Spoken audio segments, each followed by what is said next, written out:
দুইটা লোক খুব দৌড়াচ্ছে, খুব দৌড়াচ্ছে। দৌড়ানোর চড়ে একজন কিন্তু পড়ে গেছে, আরেকজন দৌড়তে দৌড়তে পালাচ্ছে।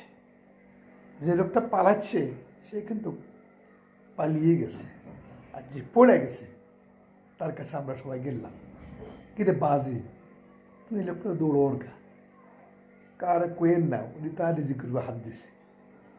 বললাম কি? উনি হলেন ডাক্তার, চোখের ডাক্তার। আমার দাদু গত কয়েক বছর শুধু আমার টাকা গুনতে দিত। উনি তো চোখে দেখতেন না, তা আমি টাকাগুলো সরাই নিয়ে ক্যাশ করছি। বহুত টাকা আমার জমছে। কিন্তু উনি আমার বাড়ি আমার বাপ্পার সাথে সাথে মিলে উনি আমার দাদুর চোখটা অপারেশন করে দিচ্ছে। এখন দাদু সব কিছু চোখে দেখে, আমার তার টাকা দেয় না, গুনতে দেয় না, আমি টাকা সরাইতে পারি না। তো আজকে ওনাকে আগে ইচ্ছা ধরে দুটা মারছি, মারবার মত দৌড়াচ্ছি। উনি আমার এই ক্ষতিটা করলো কি জন্য? ওনার দৌড়লাম, এই জন্য উনি পালাইছে দৌড়ে।